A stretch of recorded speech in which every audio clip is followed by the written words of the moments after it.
How are you? Fine, nice to see you. Good, good, good. I love your background there. That's perfect. Oh, well, I should say I'm being modest. I'm not being modest, but that's the cover of my book coming out in May. Oh, perfect, perfect. Well, I wanted to talk about that as well as a few other things. If you have just a few minutes, I know you probably pretty busy schedule with all this recovery going underway. You're the highlight of my day. Well, thank you very much for that. So, I guess first question would be, I understand that, if I understand this correctly, this is your brainchild. That being the case, where did this idea originate?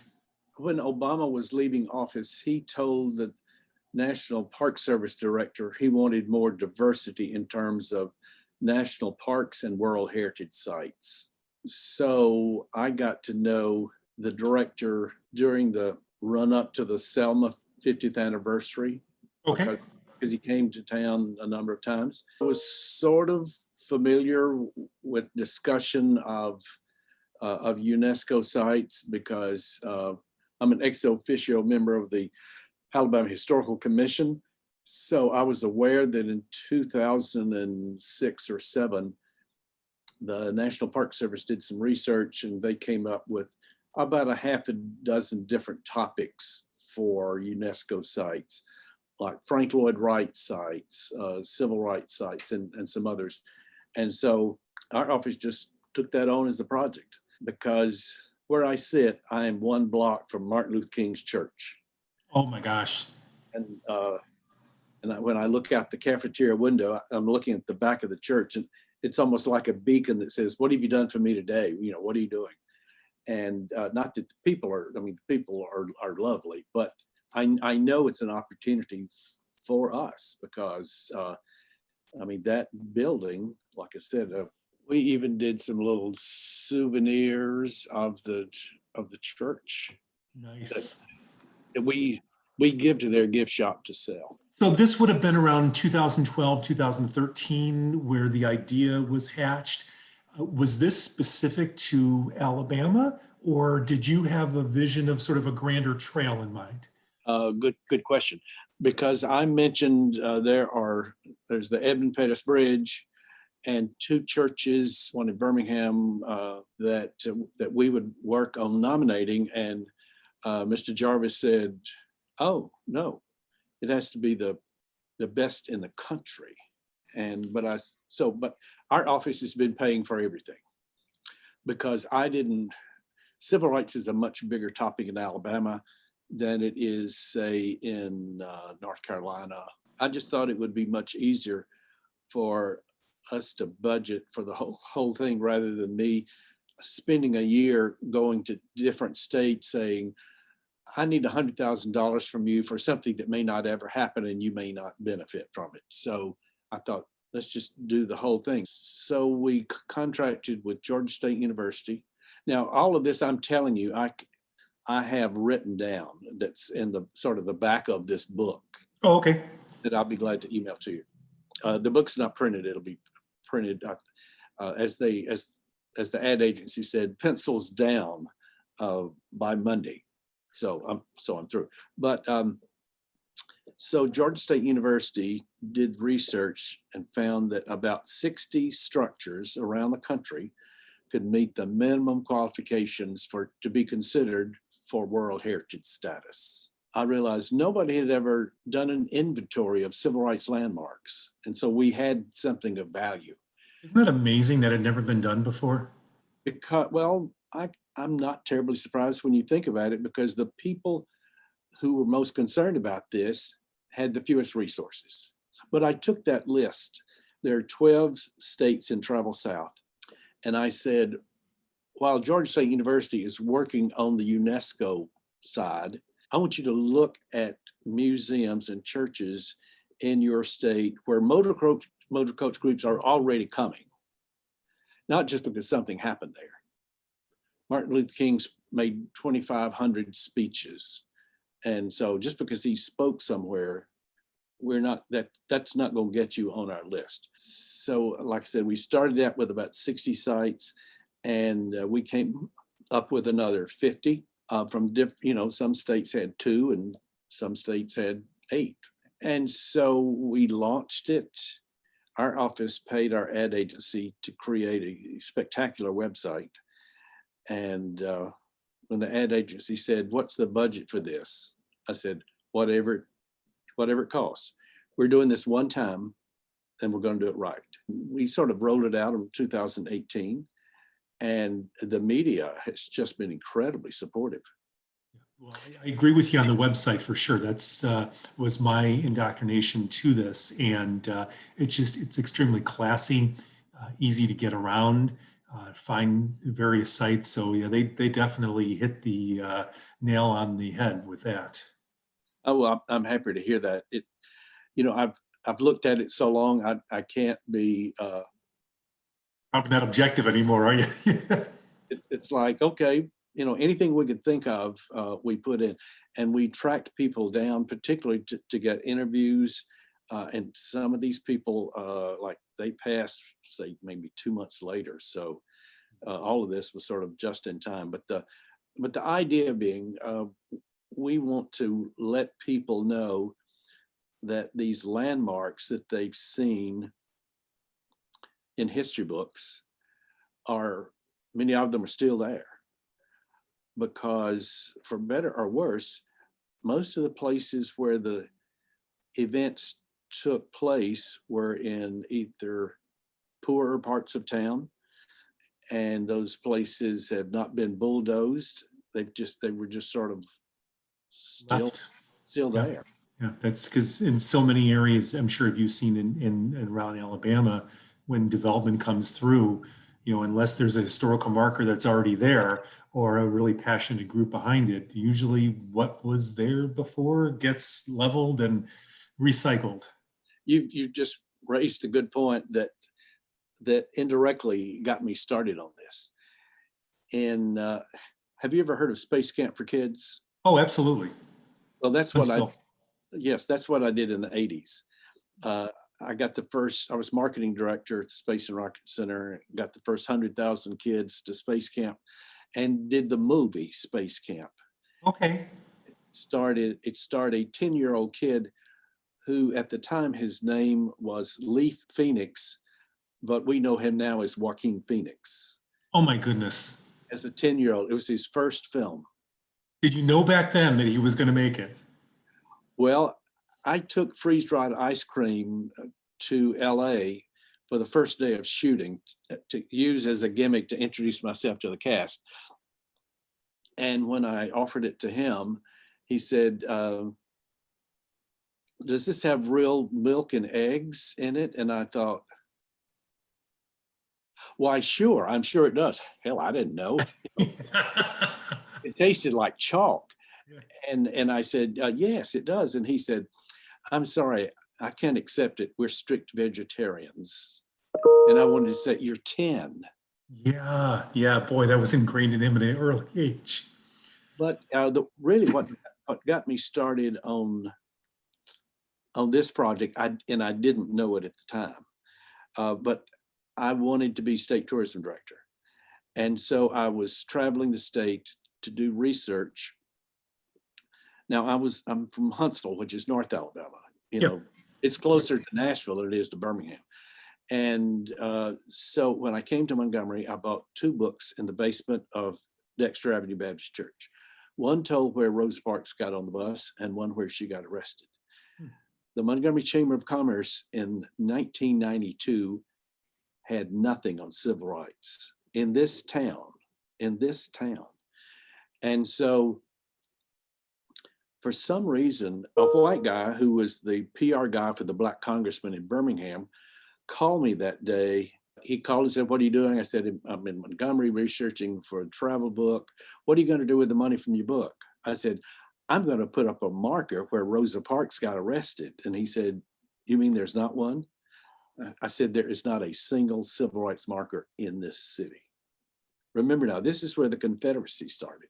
Yeah. And so he called the next day and said, "I got the money for your marker."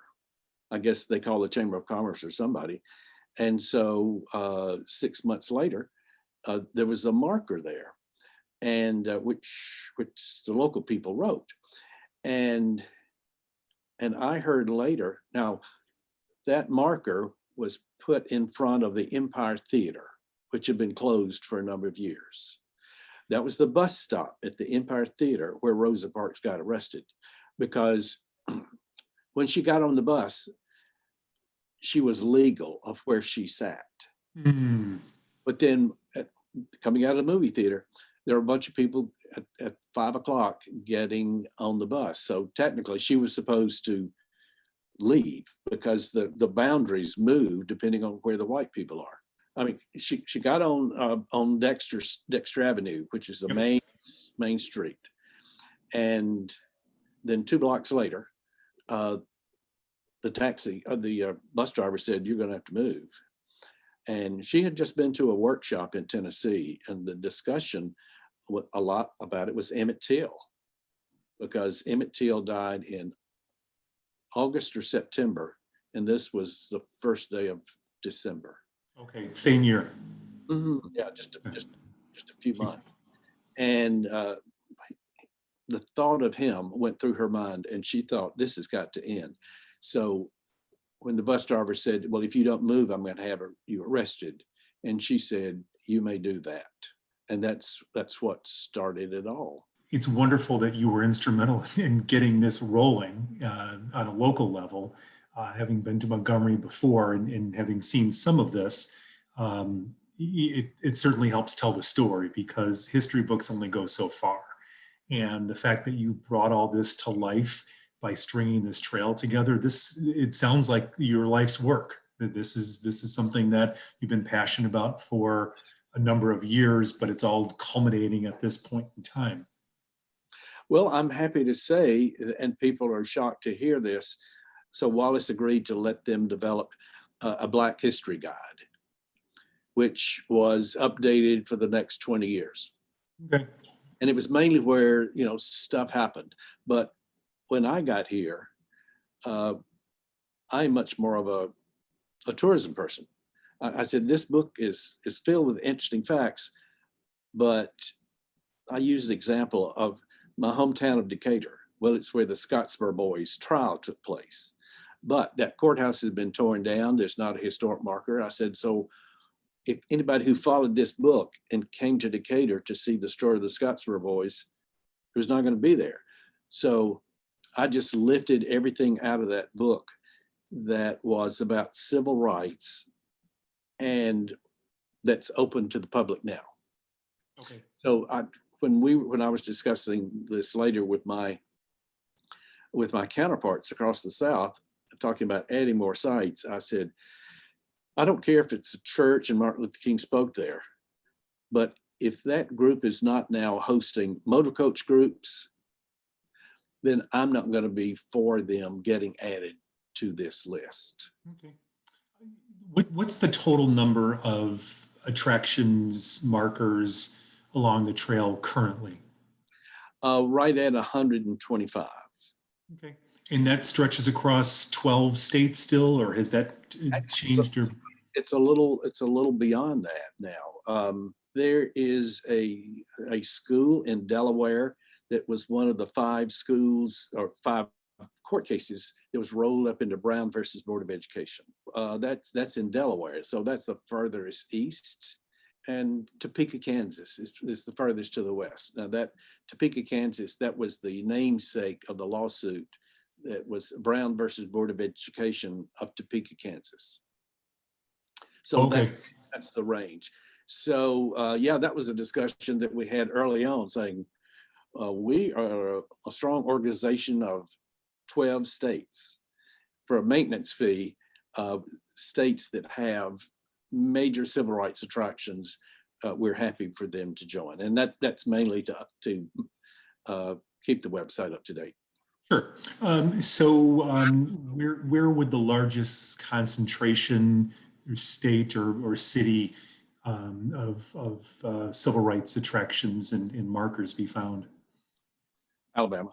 Is it Alabama? Okay. Yeah, that's what I assume, but you don't want to assume anything these days. So that you're really the heart and soul of it. Right. As a good example of that, the New York Times and National Geographic, their travel divisions are bringing groups here in October for the first time. They are spending 6 days in Alabama.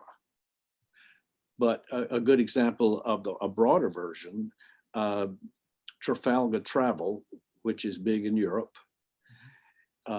they have an 8 or 9 day trip that starts in Memphis and then goes to Mississippi through Alabama and then flying out of Atlanta. So I think that's sort of the range of not only what we're seeing now, but the direction that these are going on. The nice thing about that is, since Trafalgar is such a popular brand name, having been in the tour business for so many years, there's a copycat mentality that happens. We used to get, back before I started publishing, when we were a tour operator, we got some of our best ideas from our competitors. So if that Trafalgar trip gets some steam behind it, you're going to see other operators start to really catch on to that. And I certainly applaud you on the group aspect of it, because I think that's an important asset to have, is to be able to have the facilities and the function space and the setting that groups thrive in, whether they're seniors. I would imagine student groups, this would really, my kids in grade school are learning about this, and what an excellent way to apply what you're learning in school to what really happened and see the sites. I think that, well, I know that this is very educational because until COVID, Montgomery, 5 years ago, Montgomery didn't have a whole lot of group travel, school kids in particular, seeing civil rights sites. They would come to Montgomery, they would tour the Capitol, go through the archives building, but now civil rights is something that they are all prepared for. But if we had started all this 5 years ago, I think they would, not just locally, but internationally, there would have been sort of a ho-hum about it. But we just happened to be going live with this right about the right time. Yep, striking at the right time. The other market that I immediately thought of is the family reunion sector. We've got an active segment at Premier of family reunions, and so many African-American family reunions will switch between north destinations and south destinations, is to be able to add that history and that culture to it, especially as they're passing down from generation to generation. That's what the essence of the reunion. I could see this being a huge driver going forward for that market segment. You're absolutely right. Again, because I'm from North Alabama, where there wasn't much discussion about Black heritage. But that's something that I've certainly learned in Selma and Montgomery. Portions of the movie Selma were filmed in Selma. The studio stuff was all in Atlanta. And it was right at the end of June when they were filming in Selma and Montgomery. And they would have filmed more in Alabama, but in Selma, 4th of July weekend was coming up, and that's when most of the family reunions take place. And all the hotels were already full with family reunions, Black family reunions in Selma. So we only got about 1 week in Selma and Montgomery. I hope you'll pursue that even more aggressively, other than the ones that are just accustomed to going there, because to me it adds an entire element of history.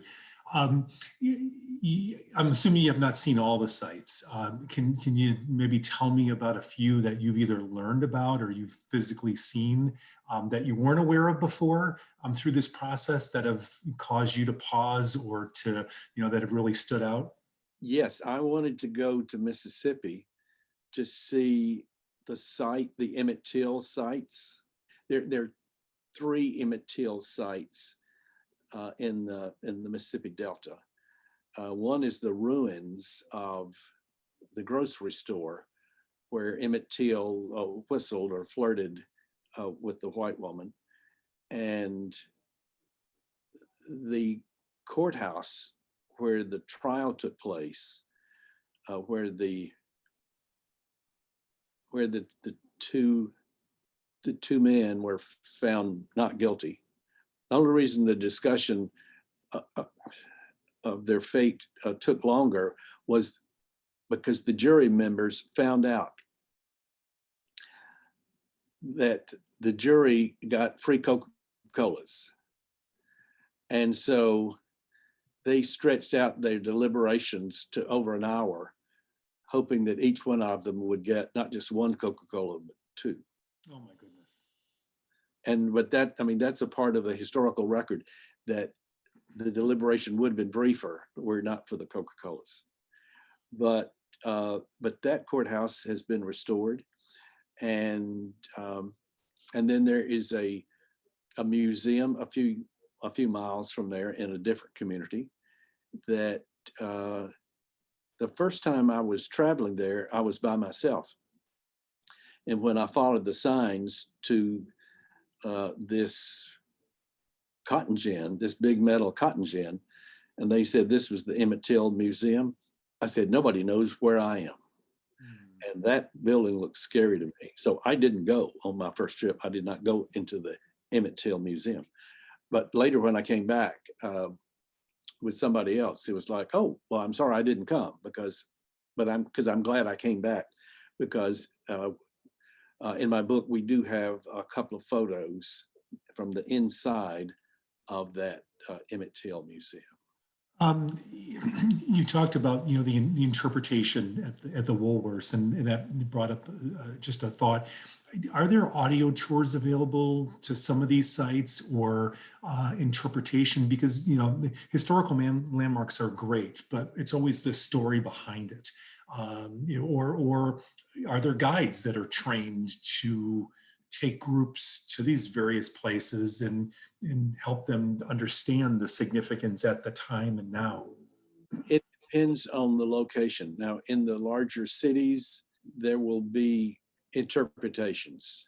And the small town of where that trial took place, they have a very interesting program that you can sign up for, because they want to have discussions.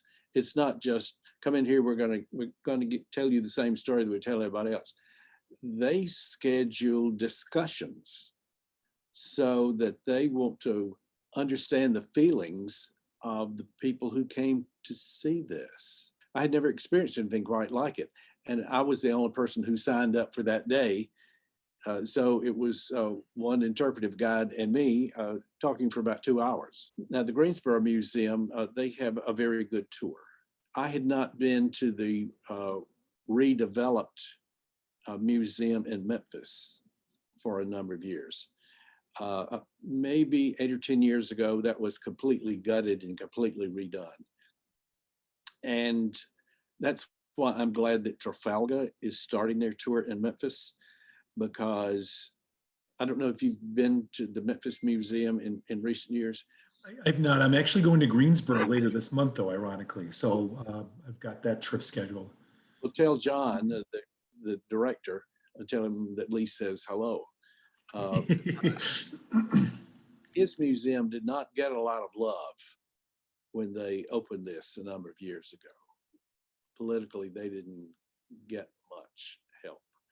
But the one in Memphis is the best civil rights museum, period. And I say that coming from Alabama, because the way that they reinterpreted that museum, it's not just about what happened in Memphis, but when you go there, they have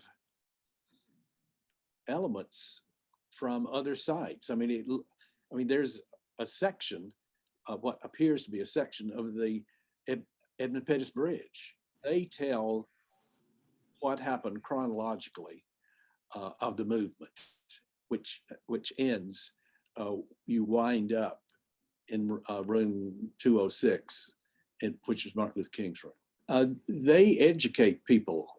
I think they assume that you don't know what happened anywhere. So when you spend about an hour and a half going through There's video, and there's mannequins, and there's audio that you hear. It's really important to tell the story. So I think as this develops, the ability for locally trained guides could create opportunities for them. And, even ancillary attractions, I think have a civil rights element to them. As we're talking here, I'm thinking about the B.B. King Museum in Indianola.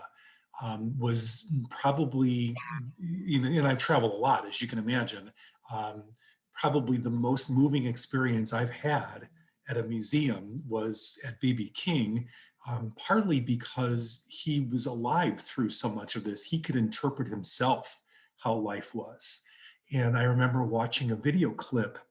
Their band would travel 320 days a year on a bus around the South and play at all these different Black clubs. They couldn't play in white clubs, but their agent booked him out in San Francisco for whatever reason. And so they went out to San Francisco, and the band was getting ready behind the stage, and he looks out at the audience. And he goes over to the owner of the club, and it's a really famous club in San Francisco. I can't think of the name of it. And he said, "We can't go out there." And I was like, "What do you mean you can't go out there?" He's like, "We can't go out there." And the guy's like, "Well, I paid you. You're going to have to go out there." He's like, No, you don't understand. All those people are white. So they had never played before a white audience before. Wow. And I was just like, "Oh my God," just jaw dropping, like in my lifetime, right? So that was part of it, but the story behind that and him telling it was so powerful versus just reading a mark or what so have you. So I hope to see more and more of that, because that'll really enhance that on tour experience, no matter what age or what nationality the group is. Well, that's my book is in that direction. It tells the story of why they were there, why what happened there mattered, and how it led into the next chapter.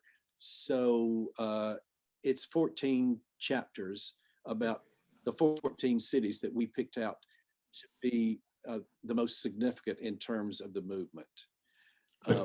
We will, in a couple of years, we will add Charleston, because I wanted each city to have an anchor attraction. Not just because a few things happen there, but there needs to be a major reason to go there. But you may be aware of the Slave Museum that's under construction in Charleston, and so that will be their anchor. The book will be out when? May the 17th, which is the anniversary, and this was just happenstance. That was the anniversary of Brown versus Board of Education. Where can folks find it? Through major online retailers? Will it be available off of the website as well? So it's going to be in all the Hudson stores. The subtitle we use is "What Happened Here Changed the World." Really, we started that with the UNESCO campaign, because to become a UNESCO site, whatever happened in whatever location you're promoting, if it didn't have some major impact on other places in the world, then you don't qualify. And so we started using that phrase. I mean, I started saying what happened in Alabama changed the world. But then when the Civil Rights Trail got much bigger than Alabama, we just said what happened here, because I just knew it would be more powerful if we had more states buying into it as partners. Well, and you certainly recognize that value through your affiliation with Travel South, and such. And again, just having seen it thus far, I think you're really, it's an awesome launch. It's obviously been a couple of years, although this past year's really been paused for a lot of folks, but seems like a bright future ahead. Was there something I failed to ask you that you wanted to communicate? I guess I would say that the media has been enormously supportive of this. National Geographic Traveler in their final year, they had 12 pages just on Alabama. Reader's Digest, about 4 or 5 months ago, they had 10 pages. And it started, And we heard about this because I remember when the German editor of Reader's Digest came to Montgomery, and he said that he was going to do a story for his magazine, for the German magazine, and hoping that the other countries would pick it up as well. And then when the magazine came out, every Reader's Digest in the world, all 10 million, 20 million copies. And it started on page 2 of the book, of the German book. And, the first 10 pages. So, and a large part of that is because of the lynching museum that's here now, that opened a couple of years ago. I would have never believed that they would have 400,000 people the first year, 500,000 people the second year. Before COVID, it's like you couldn't drive or walk through downtown Montgomery because we had so many motor coach buses. Mm. So, but that'll be back. Yeah, of course it will. Yeah, absolutely. It'll all be back. In many ways, I think it'll be better than ever. I think it's nuts.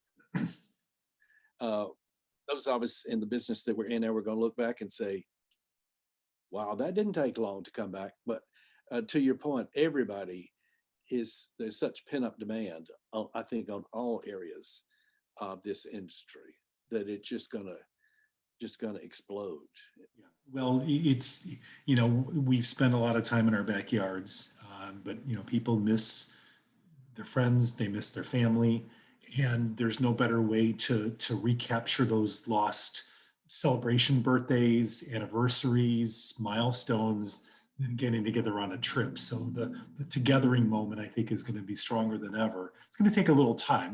We've got to tap the brakes a couple of times just with people's different feelings about travel. You might be ready to go. I'm a little, tap the brakes a little bit. But, as things get rolling back again, I think it's going to be really powerful. And we just have to be ready for that. And I'm glad you will be with the trail. Oh, absolutely. What's the biggest indicator to you about the future of your business? Yeah, I think from the group side, it's really the affinities, those groups that have a common bond that gathered before this happened, and they like each other, they enjoy spending time with each other, and they share common interests, and they've really been torn apart through this process. So you get a lot of negative emotions that come of that. So I think those groups are going to bounce back very quickly. I also think about all the people that have taken up special hobbies and passion projects during this time period. A really good friend of mine started doing home brewing. He's a teacher, was not going to school, so he's just started brewing beer out of home. And this whole thing is catapulted. So now he wants to go to different breweries and explore them and in different parts of the country. And I think there's a real unique opportunity where those places that have gathered groups together. Let's face it, small breweries, they had a really hard time because they make money in their tap room, right? They're bringing people together, so they're going to have an opportunity to do that again. But then maybe you want to build some outside experiences off of that. So I think that segment's going to come back really well. There's some concern about meetings and conventions. Not that it's not going to come back at all, but just to the degree, because corporations have gotten used to technology. They've gotten used to, that budget item, that was here, now maybe down to here. So, I think that's going to be a little bit slower to return, but leisure travel will come back. International, I have no doubt it's going to come back again. It's just going to take time.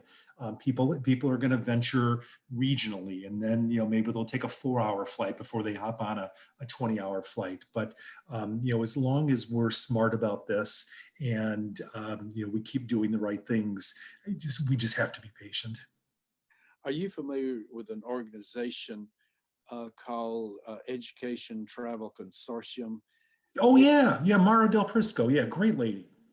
Yeah, they came to Montgomery 2 years ago, and when they said that they were going to do 4 days of civil rights in Montgomery, I thought there's not 4 days of civil rights, but the agenda that he put their itinerary together. Those people had a great time, a hotelier from Atlanta who is from Bucharest. He is building 5 hotels in downtown Montgomery. Oof. So, and 3 are already running. You know, 5 years ago, he would not have attempted this, but our hotels are full.